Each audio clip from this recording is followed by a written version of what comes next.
Good Country People by Flannery O'Connor. Besides the neutral expression that she wore when she was alone, Mrs. Freeman had two others, forward and reverse, that she used for all her human dealings. Her forward expression was steady and driving like the advance of a heavy truck. Her eyes never swerved to left or right, but turned as the story turned, as if they followed a yellow line down the center of it. She seldom used the other expression because it was not often necessary for her to retract a statement, but when she did, her face came to a complete stop. There was an almost imperceptible movement of her black eyes, during which they seemed to be receding, and then the observer would see that Mrs. Freeman, though she might stand there as real as several grain sacks thrown on top of each other, was no longer there in spirit. As for getting anything across to her when this was the case, Mrs. Hopewell had given it up. She might talk her head off. Mrs. Freeman could never be brought to admit herself wrong to any point. She would stand there, and if she could be brought to say anything, it was something like, "Well, I wouldn't have said it was, and I wouldn't have said it wasn't." Or, letting her gaze range over the top kitchen shelf, where there was an assortment of dusty bottles, she might remark, "I see you ain't ate many of them figs you put up last summer."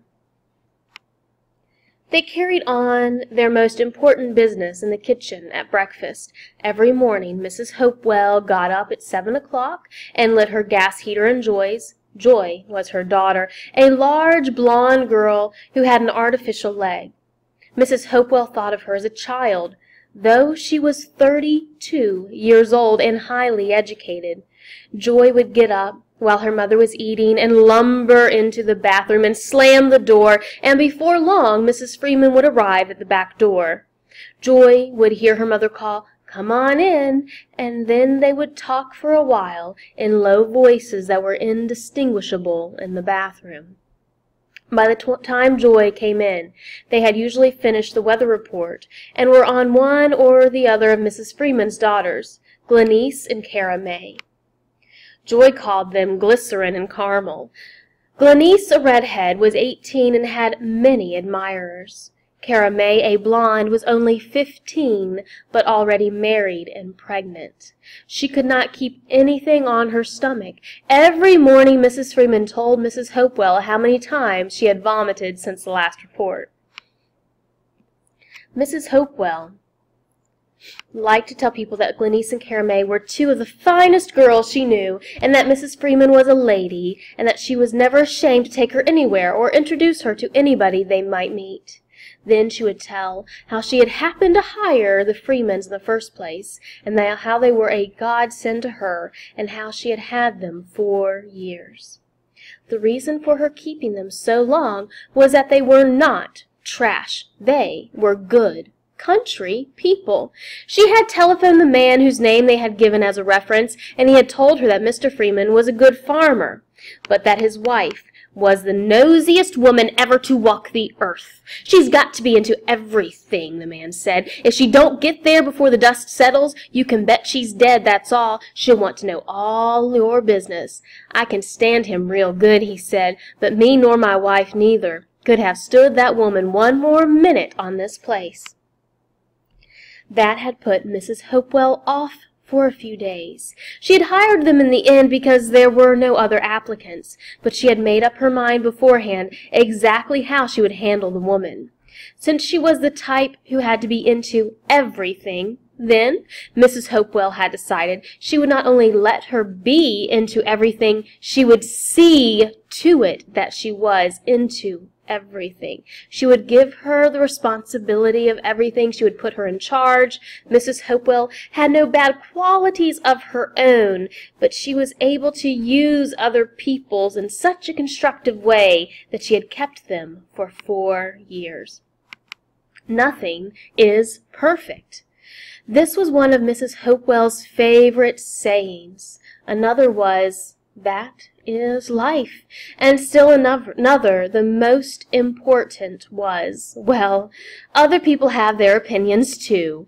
She would make these statements, usually at the table, in a tone of gentle insistence, as if no one held them but her, and the large, hulking Joy, whose constant outrage had obliterated every expression from her face, would stare just a little to the side of her, her eyes icy blue, with the look of someone who had achieved blindness by an act of will and means to keep it. When Mrs. Hopewell said to Mrs. Freeman that life was like that, Mrs. Freeman would say, "I always said so myself."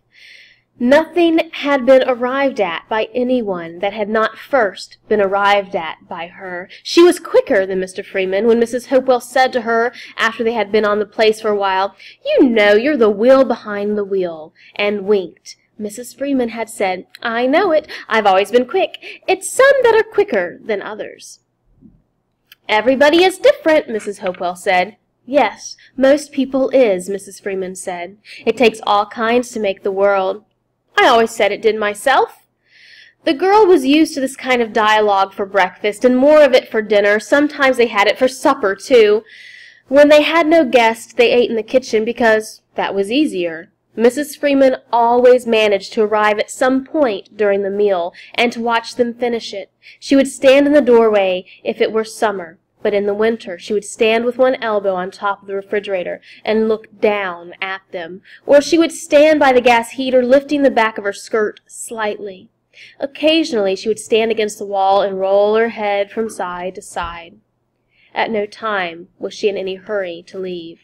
All this was very trying on Mrs. Hopewell, but she was a woman of great patience. She realized that nothing is perfect, and that in the Freeman she had good country people, and that if, in this day and age, you get good country people, you had better hang on to them.